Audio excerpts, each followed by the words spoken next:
بسم الله الرحمن الرحيم رب اشرح لي صدري ويسر لي امري واحلل عقدة من لساني يفقهوا قولي. Dear students, we are starting lecture of duct design again. So yesterday we have covered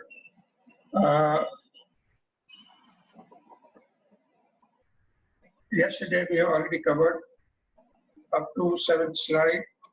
So next, the procedure of duct design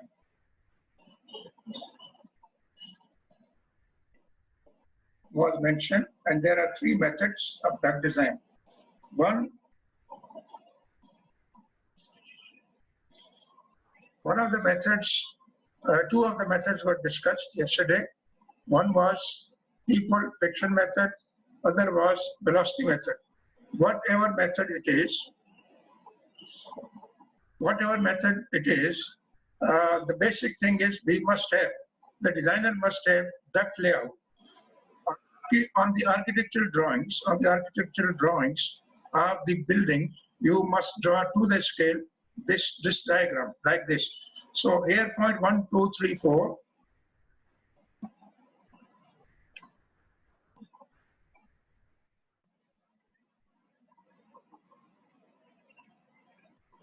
Hello.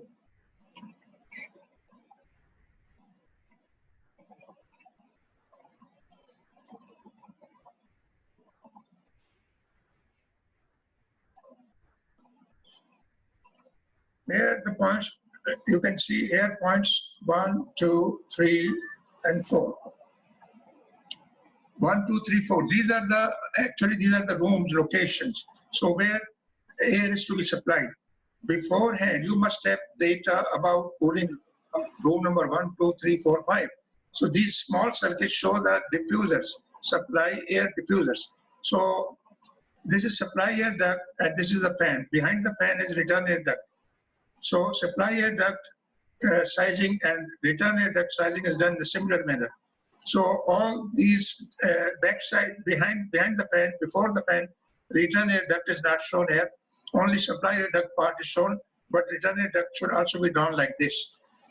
So this you will have architectural drawing, and from here you can measure what is the length of section A of the duct, what is the length of section C, what is the length of section G, what is the length of section H. Similarly, length of I, D, F, E, B. These are the section of the duct should be measured to the scale on the drawing. So once you know the lengths and you know the cooling load of 1, 2, 3, 4, 5. From cooling load, we will calculate what is the requirement of air flow rate to take the heat from the room, and that was done in chapter of cooling load calculation. How to calculate air flow rate from the cooling load. So now you know cooling load of each room 1, 2, 3, 4, 5, and now you know the air flow rates required in each room 1, 2, 3, 4, 5 to take up that load.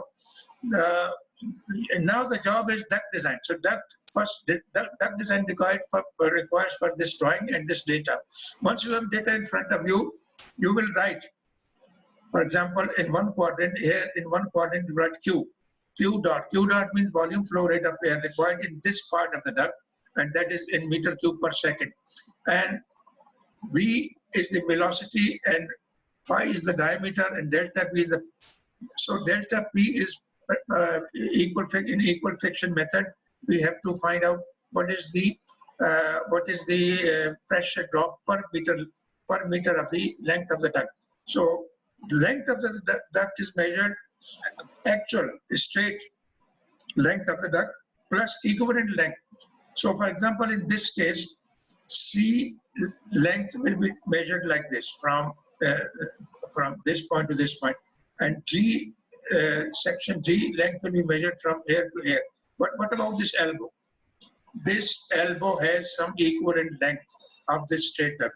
For example, this may be equal to 10 feet.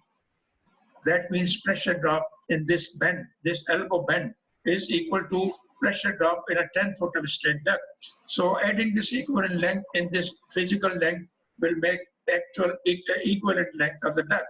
So this equivalent length multiplied by delta P. In equal friction method, you take delta P Pascal per meter, you can find pressure drop here. So this is how we make. So this is salt example, and similarly, first we find flow rate, total flow rate. Total flow rate in A is equal to total flow rate required in all outlets, 1, 2, 3, 4, 5. So section A will take all flow rate, 100% flow rate supplied. So this section A will be designed according to this flow rate, and each room will be designed according to their own flow rate.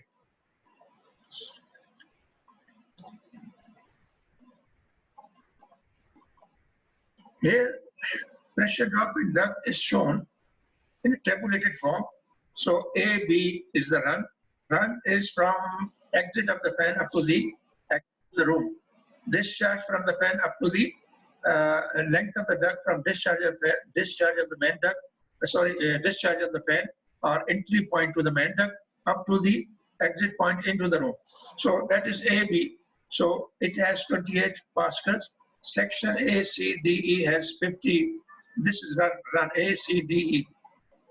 Is made of these 4 sections, A, C, D, E. Again, we have to refer this diagram together. We keep 2 diagrams together. So A, C, D, E. A, C, D, E. This is run from fan of 2.2 is run A, C, D, E. So in this, the pressure drop is 58. And how to find delta P? This is equal to delta P per unit length multiplied by equivalent length. So how to find delta P per unit length, you have to assume. So starting point for equal friction method is delta P should be taken in pascals per meter equal to 5. 5 is the most optimal. It is my practical experience of my own personal experience of designing and working in contractors and consulting firms in Middle East and in Pakistan, and this is the best way to take 5 pascals per meter to have optimal sizes of the duct. Now, keeping in this diagram in front of you and data of this diagram, this data is put up here. Delta P will you keep 5 pascal per meter cube. Mass flow rate, for example, in this room is whatever it is, say 2 meter cube, 1 meter cube, 1 meter cube per second. Then you will write here 1 meter cube per second. Then from the calculation diagram, that is a graph diagram, you calculate phi and velocity. You assume some velocity, knowing delta P, that delta P will cut a place, a line of duct diameter, and you will read duct diameter from there and put here with pencil right on the drawing. So now, not to forget that this run of the duct G and H will have this much size. So run AB is 28 pascal, and this is pascal per meter multiplied by meter length, total equivalent length. And ACDE is the run having 58 pascal pressure drop. ACDF, what is ACDF? You can see here. ACDF, A, C, D, and F. So from this ACDF is the run which starts from fan discharge up to the point 3. So that is the room 3. So this is how these runs are defined. So ACDE has 58 pascal. Now what is ACDF is 43 pascal pressure drop. And ACGH, where is the ACGH run on this diagram?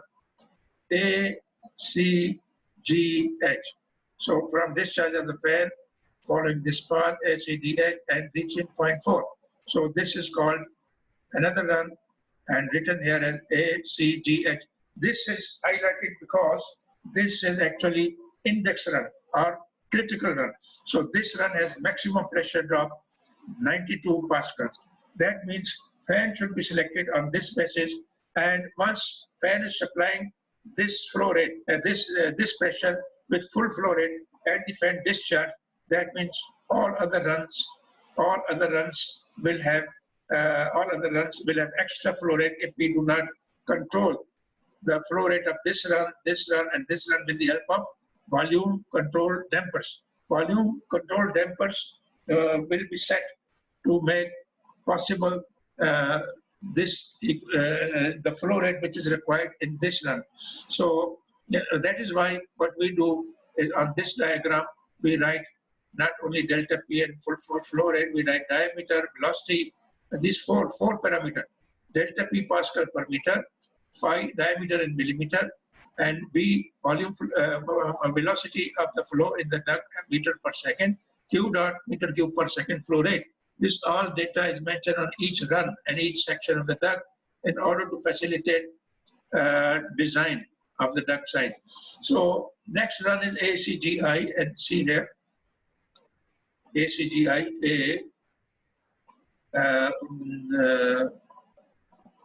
this is AC, what you are looking for, I forgot, ACGI. So ACGI. So that means discharge from the discharge of the fan, that is start of the main duct up to point F. This for this part. This path is another run, ACGI, and it leads to here to the room number 5. So in this run, ACGI, we have 80 Pascal pressure drop. This is how we design an equal friction method. So this is the diagram which helps you to find out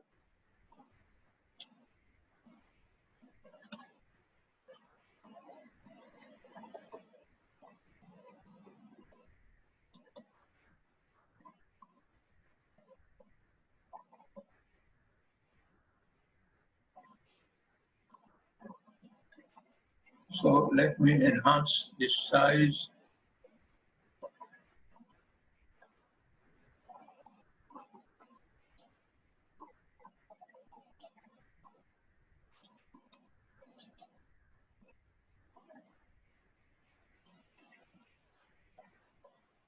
Still not enough.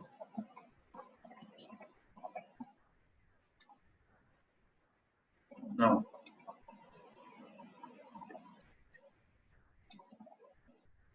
Now you can see this diagram. It has on both sides. This is available in your book. You must have hard copy of all these data material. This is figure 6.2, chapter 6. So this duct design chart is for a particular material, the GI sheet material, and shape of the duct is circular, and 20-degree temperature is assumed. Epsilon surface roughness of the GI sheet is taken as 0.0015 meter. That is 0.15 millimeter. What is important here is we in equal friction method we take say 5. So this is the 5. For here 4, 5. This is actually logarithmic scale, not equally spaced. Remember, logarithmic scale is not equally spaced. These are shorter, bigger, shorter, and this from here to here is 0.1. This is actually log of delta P per unit length, delta P by L. Pascal per meter mean delta P divided by L, length of the duct. So we take 5 over here, and if flow rate is say 0.1 meter cube per second, this is 0.1 meter cube per second, and 5, this is the 5. So we go follow this line 5 up here, and follow this line 1.0. They meet here somewhere here. From here you can see what is the size of the duct, and the size of the duct over here is 0.16. That is 160 millimeter. This is approximately 6 inches. So this is how we find out diameter of the duct. So this diameter of duct is circular duct. First we design for circular duct with the help of this chart, and then we design for rectangular duct taking into account aspect ratio. Aspect ratio is in a rectangular duct, bigger size divided by smaller size, or a smaller size divided by bigger size. So A upon B or B upon A, this is aspect ratio. And assuming one side, you can find out another side. And in this way, circular duct is converted into rectangular size. Now, how to take bigger size and smaller size? We have to take actual space available under the ceiling, where or into the wall, where in the corridor or in the room below the ceiling. So what is the space available? Accordingly, we have to make bigger and smaller duct size. So So here is flow rate, say 1 meter cube. This is 1 meter cube. It's a very high flow rate, 1 meter cube per 1 meter cube per second. So from here we go horizontally from 1 meter cube here and come. Where is 5 delta P 5 Pascal per. Here is the 5 Pascal. See, read here is the 5 Pascal. Here.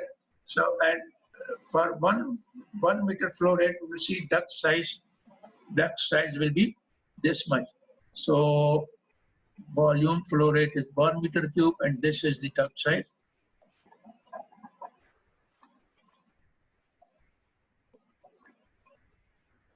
So duct size here you can read duct diameter 0.3y, that is 350. For one meter cube, you can select 350 mm size. This is approximately 1 foot, 12 inch, 12 inches. And remember, it may be 11 inch, it may be 12 inch, it may be 13 inch. So you have to select a particular step of the size in inches. In inches term, we start from 6 inches. Minimum duct size cannot be less than 6 inches. And after that, you can select at 3 inches. So you can select only 6 plus 3, 9 inches duct, then 9 plus 3, 12 inches duct, then 12 plus 3, 15 inches duct, then 15 plus 3, 18 inches duct. You can't select 17, 18. So after 12, you can select only 15. After 15, you can select only 18, not in between. So this is standardization for convenience, because it is not easy for a contractor, for a technician to build duct sizes every millimeter size. So that is why it reduces the productivity of the work, and it becomes very expensive. It destroys the material, it wastes the material. So that is why duct contractor will take only standard sizes of 6, 9, 12, 15, like that. So this is how we design duct system. What about velocity method? Equal velocity method is similar to equal friction method. The only difference is you select one constant velocity in all runs of the duct. In that case, flow delta P upon L, friction per unit length, will not be constant. It will change in every section, in every part of the duct, in every run of the duct. So you can see these slanted, backward slanted lines are velocity lines. So these velocities are mentioned here numerically: 4, 5, 6, 7, 8, 9, 10, 11, 12, 16, 18, 20, 25. These are the meters per second duct velocities. Suppose I design all the ducts for 10 meter per second velocity. So this is the 10 meter, this line. This is the 10 meter per second line. So now what I do is I take flow rate, say 1 meter cube per second, where it crosses this 10 meter line over here, and from here I will read duct diameter, and it is approximately same 350, which we have done for equal friction method.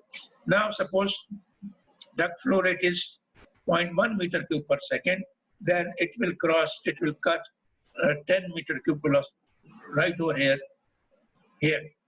10. So you can see the duct size is around 140 or 160. Sorry,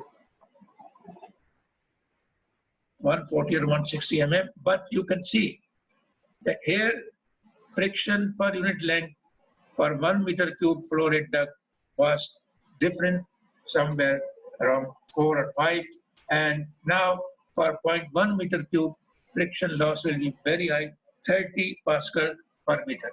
So this is how we design on equal velocity method and on friction, constant friction, constant velocity method. We use this diagram. Now, what is third method?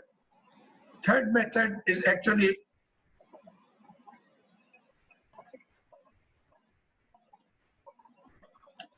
third method I'll explain in principle here in another document. I'm sharing this on the screen now.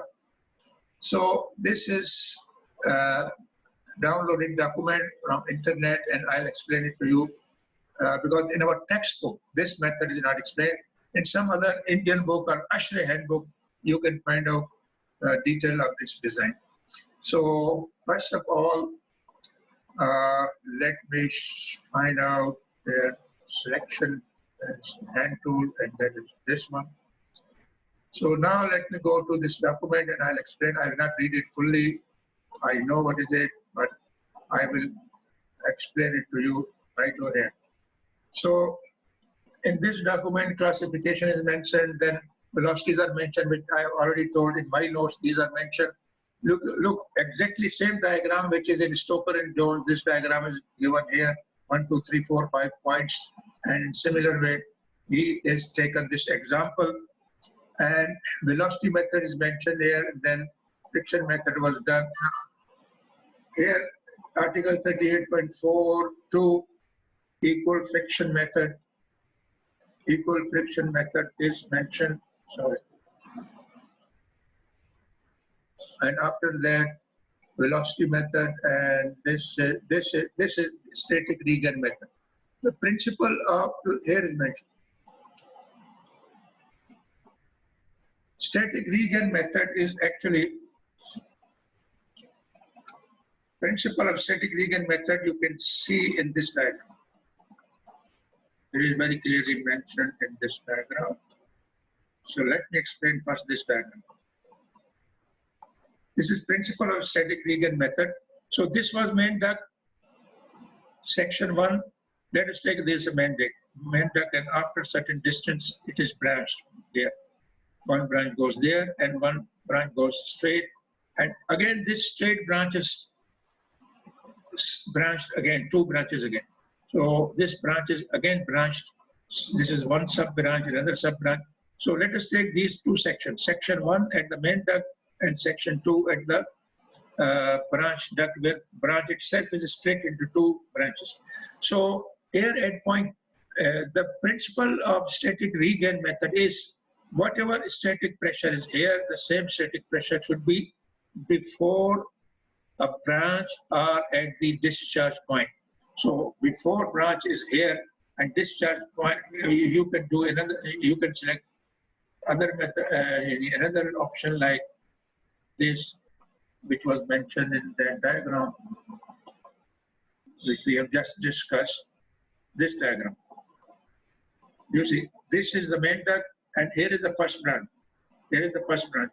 If we go at the end, 1, 2, up to 0.1, so we can take static pressure over here or static pressure at the first branch.